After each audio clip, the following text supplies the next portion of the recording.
ಬಾಗಲಕೋಟೆ ಉಪಚುನಾವಣೆ ಬಿಜೆಪಿ ಅಭ್ಯರ್ಥಿ ವೀರಣ್ಣ ಚರಂತಿಮಠ್ ವಿರುದ್ಧ ಎನ್ಎಸ್ಯುಐ ಕರಪತ್ರ ವಿವಾದ ಪ್ರಕರಣ. ರಾಜ್ಯಸಭಾ ಸದಸ್ಯ ನಾರಾಯಣ್ ಸಾಬ್ ಬಾಂಡ್ಗೆ ಹೇಳಿಕೆ.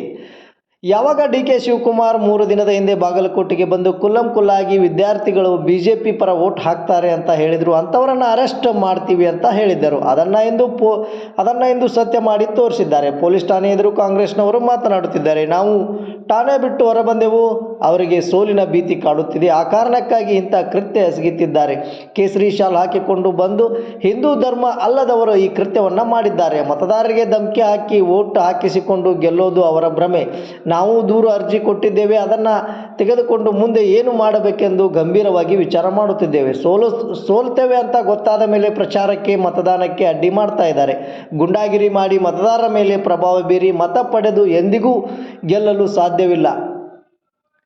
ಸಿಎಂ ಡಿಸಿಎಂ ಹೆದರಿಸಿದರೆ ಹೆದರೋಲ್ಲ, ಅವರ ಸೋಲು ಕಟ್ಟಿಟ್ಟ ಬುತ್ತಿ. ಸೋಲೋದು ಅವರಿಗೆ ಗೊತ್ತಾಗಿದೆ. ಅವರದ್ದೇ ಇಂಟೆಲಿಜೆನ್ಸಿ ಮಾಹಿತಿಯ ಪ್ರಕಾರ 20,000 ಮತಗಳ ಅಂತರದಿಂದ ಸೋಲೋದು ಗೊತ್ತಾಗಿದೆ.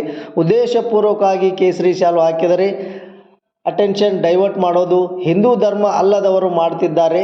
FIR ಕಾಪಿ ಸಿಕ್ಕ ನಂತರ ಮುಂದಿನ ನಿರ್ಣಯ ಮಾಡುತ್ತೇವೆ ಎಂದು ಬಾಂಡ್ಗೆ ಪ್ರತಿಕ್ರಿಯೆ ನೀಡಿದರು. ಸನ್ಮಾನ್ಯ ಡಿಕೆ ಶಿವಕುಮಾರ್ ಅವರು 3 ದಿನದ ಹಿಂದೆ ಮೆಡಿಕಲ್ ಕಾಲೇಜಿನ ವಿದ್ಯಾರ್ಥಿಗಳು ವೋಟರ್ ಆಗಿರೋದಕ್ಕೆ ನೀವೇನಾದ್ರೂ ಮತದಾನ ಮಾಡಿದ್ರೆ ಒಳಗೆ ಹಾಕಿಸ್ತೀನಿ ಅನ್ನುವಂತ ಭಯದ ವಾತಾವರಣ ಸೃಷ್ಟಿ ಮಾಡೋದಕ್ಕೆ ಶುರು ಮಾಡಿದ್ದಾರೆ.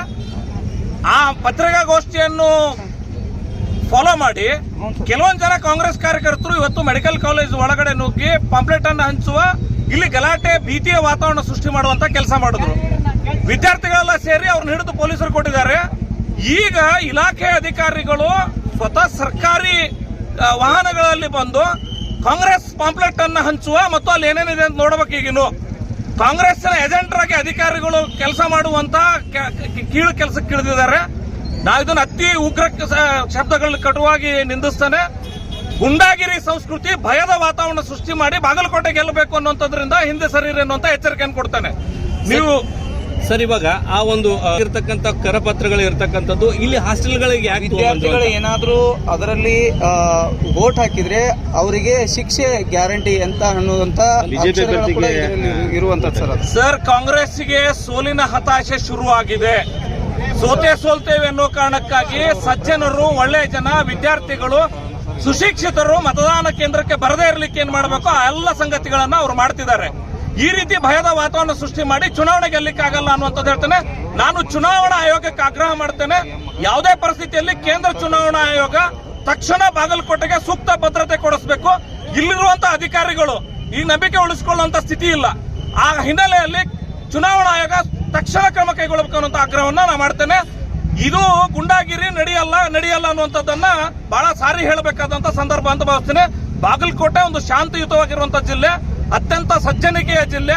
ಈ ಜಿಲ್ಲೆಯಲ್ಲಿ ಬೇರೆ ಜಿಲ್ಲೆಗಳಲ್ಲಿ ಮಾಡಿರೋ ಗುಂಡಾಗಿರಿ ಇಲ್ಲಿ ನಡೆಯಲ್ಲ ಅನ್ನುವಂತ ಎಚ್ಚರಿಕೆಯನ್ನ ನಾನು ಕೊಡ್ತೇನೆ. ಸರ್, ಇವಾಗ ಜಿಲ್ಲಾ ಪೊಲೀಸ್ ವರಿಷ್ಠಾಧಿಕಾರಿಗಳು ಎಲ್ಲರೂ ಒತ್ತಡದಲ್ಲಿದ್ದಾರೆ. ಈಗಾಗಲೇ ಯಾವ್ಯಾವ ವಾಹನಗಳು ಬಂದಿದ್ದು ಅಂತ ನೀವೆಲ್ಲ ಫೋಟೋ ತೆಗೆದುಕೊಂಡಿದ್ದೀರಿ. ಈ ಪಾಂಪ್ಲೆಟ್ಗಳನ್ನ ಹಂಚುವಂತ ಆ ಗಾಡಿಯಲ್ಲಿತ್ತು. ಸರ್ಕಾರಿ ವಾಹನಗಳಲ್ಲಿರುವಂತ ಈ ಪಾಂಪ್ಲೆಟ್ಗಳನ್ನ ಗಮನಿಸಿ ನೀವು. ಸರ್ಕಾರಿ ಯಂತ್ರವನ್ನು ದುರುಪಯೋಗ ಮಾಡಿಕೊಂಡು ಭಯದ ವಾತಾವರಣ ಸೃಷ್ಟಿ ಮಾಡಿಕೊಂಡು ಪೊಲೀಸ್ ಅಧಿಕಾರಿಗಳನ್ನ, ಸರ್ಕಾರಿ ಅಧಿಕಾರಿಗಳನ್ನ ಬಳಕೆ ಮಾಡಿಕೊಂಡು ಚುನಾವಣೆ ಗೆಲ್ಲಬೇಕನ್ನುವಂಥದ್ದಕ್ಕೆ ಹತಾಶೆಯಿಂದ ಕೈ ಹಾಕಿದ್ದಾರೆ ಅನ್ನೋದಕ್ಕೆ ಸಾಕ್ಷಿ. ತಕ್ಷಣ ಚುನಾವಣಾ ಆಯೋಗ ಕ್ರಮ ಕೈಗೊಳ್ಳಬೇಕು. ಸರ್, ನಿಮ್ಮ ಕೆಲಸ ಮಾಡ್ತೀರಾ ಅಥವಾ ಏನ್ ಬರೀ ದೂರು ಕೊಟ್ಟು ಸುಮ್ಮನೆ ಆಗ್ತೀರಾ? ಸರ್, ತಕ್ಷಣದ ರಿಯಾಕ್ಷನ್ ಇದು ನಡೆಯಲ್ಲ ಅಂತ ಹೇಳಿದ್ದೀವಿ. ಯಾರು ಬಂದಿದ್ದಾರೆ ಹಿಡಿದುಕೊಡೋ ಕೆಲಸ ಮಾಡಿದೀವಿ. ಪೊಲೀಸ್ ಅಧಿಕಾರಿಗಳು ಫೋಟೋ ತೆಗೆದಾಗ ಪಲಾಯನ ಮಾಡಿದ್ದಾರೆ. ಇದಕ್ಕಿಂತ ಮೇಲ್ನೋಟದ ಸಾಕ್ಷಿ ಬೇಕು ಅಂತ ಅನಿಸಲ್ಲ. ಖಂಡಿತ ಅವರೆಲ್ಲರ ಫೋಟೋ ತೆಗೆದುಕೊಂಡಿದ್ದೀವಿ. ಯಾರ್ಯಾರು ಕ್ಯಾಂಪಸ್ ನಲ್ಲಿ ಗಲಾಟೆ ಸೃಷ್ಟಿ ಮಾಡಿದ್ರು, ಕಾಂಗ್ರೆಸ್ ಪರ ಪ್ರಚಾರ ಮಾಡೋ ಪ್ರಯತ್ನ ಮಾಡಿದ್ದಾರೆ ಅನ್ನೋದಕ್ಕೆ ಇದು ಇಲ್ಲಿಗೆ ನಿಲ್ಲಲ್ಲ ಅನ್ನೋಂತ ಎಚ್ಚರಿಕೆಯನ್ನು ಖಂಡಿತ ಕೊಡ್ತೇನೆ. ಸರ್, ಇವಾಗ ಪೊಲೀಸ್ ಸ್ಟೇಷನ್ಗೆ ಸರ್ ಸ್ವತಃ ಮುಖ್ಯಮಂತ್ರಿ 5 ದಿನ ಇಲ್ಲಿ ಠಿಕಾಣೆ ಹೂಡಿ ಜಿಲ್ಲಾ ಉಸ್ತುವಾರಿ ಸಚಿವರು ಪೊಲೀಸ್ ಸ್ಟೇಷನ್ ಮೇಲೆ ಪ್ರಭಾವ ಬೀರಿ ಚುನಾವಣೆ ಗೆಲ್ಲಬೇಕು ಅನ್ನೋಂತ ಹೀನ ಕೃತ್ಯಕ್ಕೆ ಇಳಿದಿದ್ದಾರೆ. ಸೋಲು ಗೆಲುವು ಸ್ವಾಭಾವಿಕ, ವಾಮ ಮಾರ್ಗ ಅನುಸರಿಸಲಿಕ್ಕೆ ಹೋಗಬೇಡಿ ಅನ್ನುವಂತ ಬುದ್ಧಿಮಾತನ್ನ